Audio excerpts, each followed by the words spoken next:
नमस्कार दोस्तों। आज मैं आपको सुनाने जा रहा हूं प्रेमचंद की प्रसिद्ध कहानी पुस की रात। हल्कू ने आकर अपनी बीवी से कहा, शहना आया है, लाओ जो रुपए रखे हैं उसे दे दो। किसी तरह गर्दन तो छूटे। मुन्नी बहू झाड़ू लगा रही थी। पीछे फिर कर बोली, 3 ही तो रुपए हैं, दे दूं तो कंबल कहां से आएगा? माघपूस की रात खेत में कैसे कटेगी? उससे कह दो फसल पर रुपए देंगे। अभी नहीं है। हल्कू थोड़ी देर तक चुप खड़ा रहा और अपने दिल में सोचता रहा, पूस सर पर आ गया है।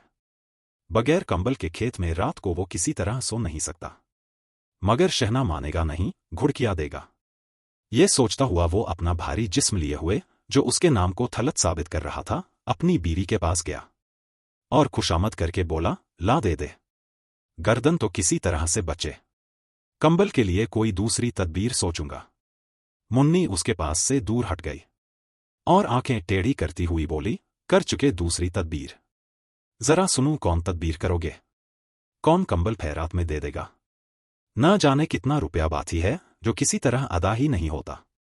मैं कहती हूं, तुम खेती क्यों नहीं छोड़ देते? मर मर कर काम करो। पैदावार हो तो उससे खर्जा अदा करो। चलो छुट्टी हुई, खर्जा अदा करने के लिए तो हम पैदा ही हुए हैं। ऐसी खेती से बाज आए। मैं रुपए न दूंगी, न दूंगी। हल्कू रंजीदा होकर बोला, तो क्या गालियां खाऊं? मुन्नी ने कहा, गाली क्यों देगा? क्या उसका राज है? मगर यह कहने के साथ ही उसकी तनी हुई भवें ढीली पड़ गईं। हल्कू की बात में जो दिल दहलाने देने वाली सदाकत थी। मालूम होता था कि वो उसकी जानिब टकटकी बांधे देख रही थी। उसने ताक पर से रुपए उठाए और लाकर हल्कू के हाथ पर रख दिए। फिर बोली, तुम अब की खेती छोड़ दो। मजदूरी में सुख से एक रोटी तो खाने को मिलेगी। किसी की धौंस तो न रहेगी। अच्छी खेती है, मजदूरी करके लाओ, वो भी उसमें झोंक दो, उस पर से धौंस।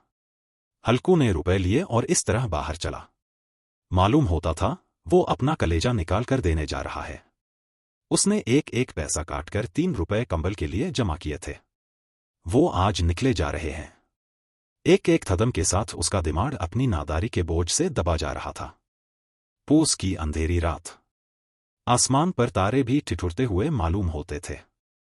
हल्कू अपने खेत के किनारे ओक के पत्तों की एक छतरी के नीचे बांस के खटोले पर अपनी पुरानी गाड़े की चादर ओढ़े हुए कांप रहा था। खटोले के नीचे उसका साथी कुत्ता जबरा पेट में मुंह डाले सर्दी से कूं कूं कर रहा था। 2 में से एक को भी नींद न आती थी। हल्कू ने घुटनों को गर्दन में चिमटाते हुए कहा, क्यों जबरा, जाड़ा लगता है? कहाँ तो था घर में पियाल पर लेते रह। तू यहां क्या लेने आया था? अब खा सर्दी, मैं क्या करूं? जानता था। मैं हलवा पूरी खाने आ रहा हूं। दौड़ते हुए आगे चले आए। अब रो अपनी नानी के नाम को। जबरा ने लेटे हुए दुम हिलाई और एक अंगड़ाई लेकर चुप हो गया। शायद वो ये समझ गया था कि उसकी कूकू की आवाज से उसके मालिक को नींद नहीं आ रही है।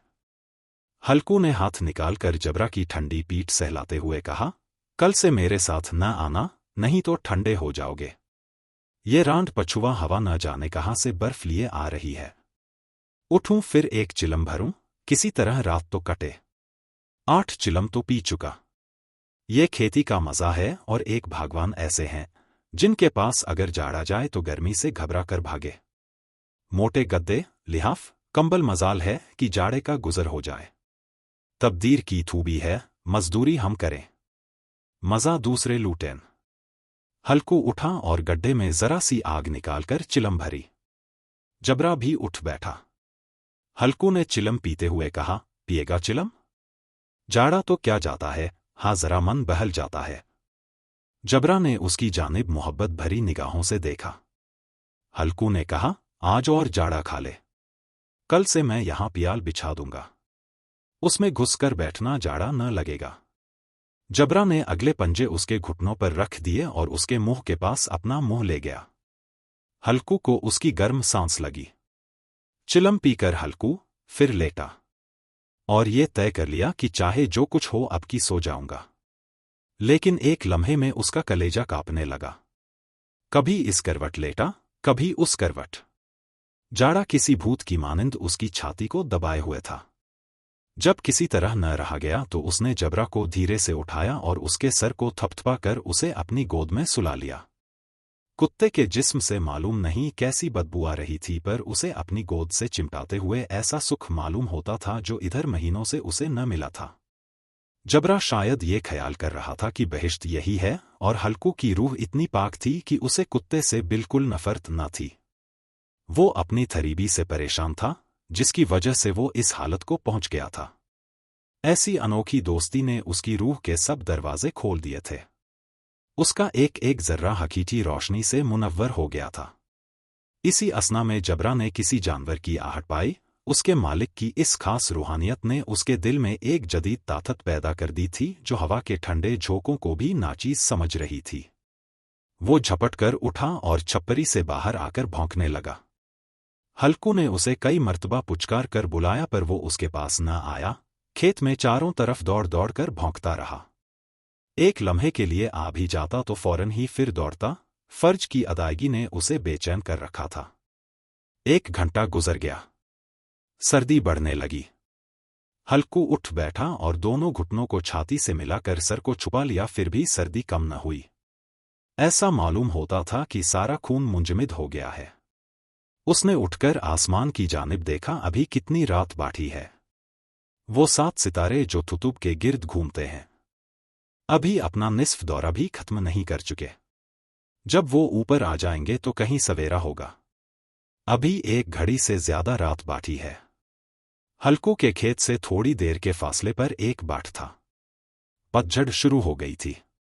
बाट में पत्तों का ढेर लगा हुआ था।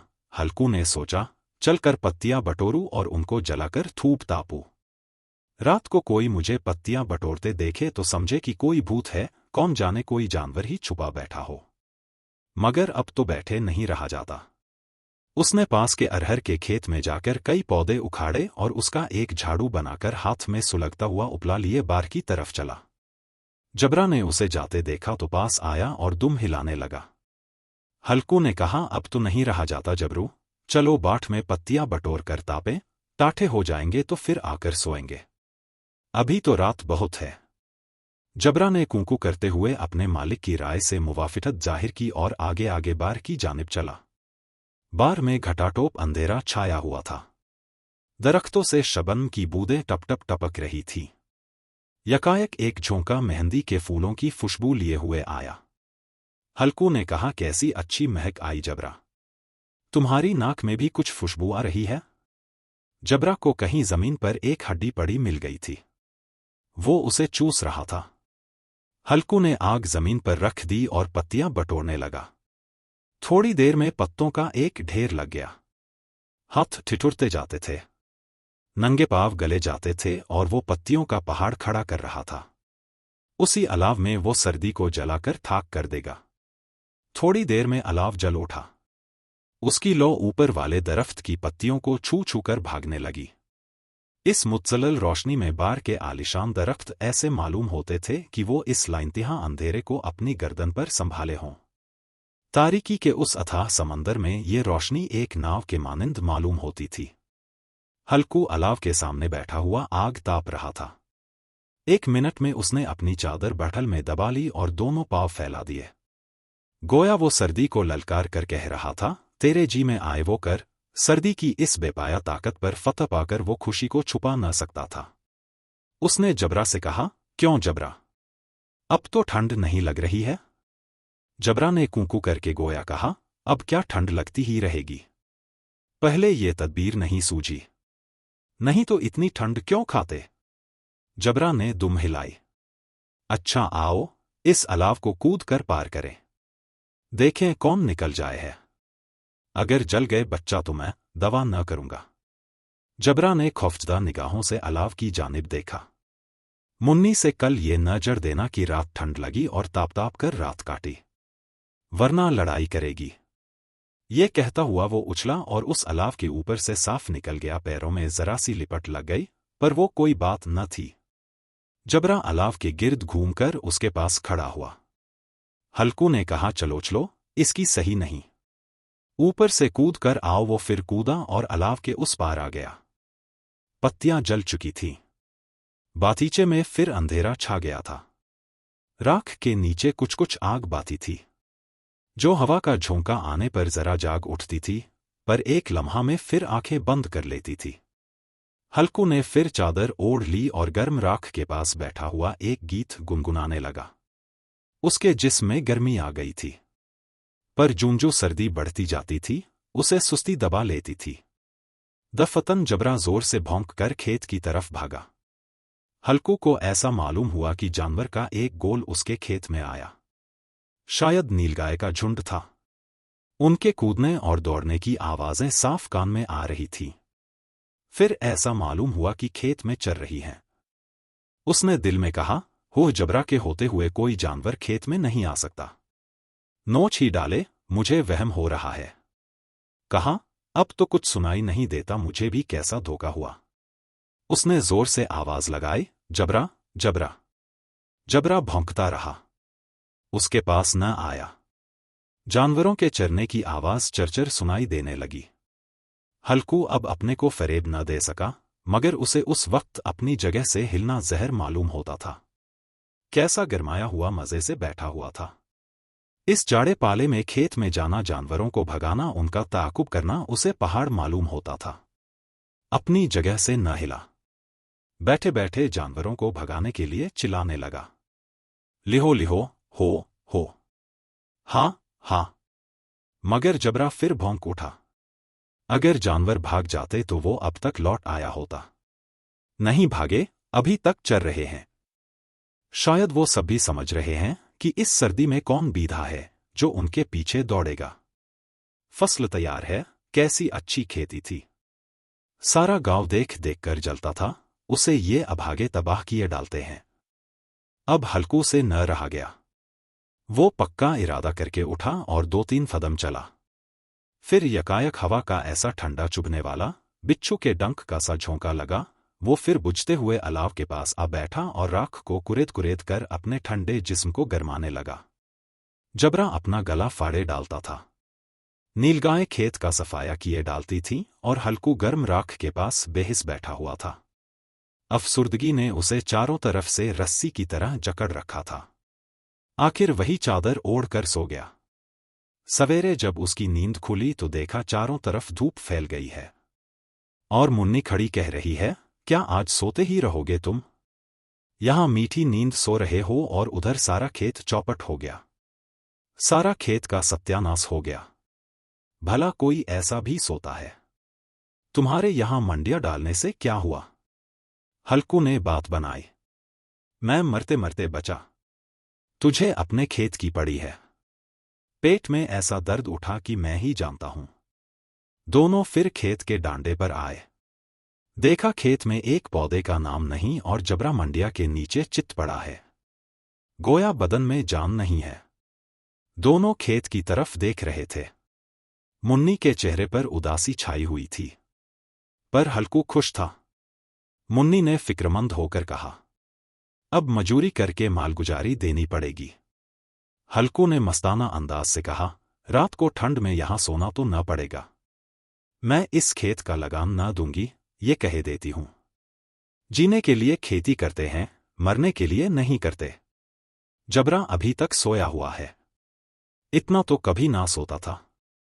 आज जाकर शहना से कह दे, खेत जानवर चर गए, हम 1 पैसा न देंगे।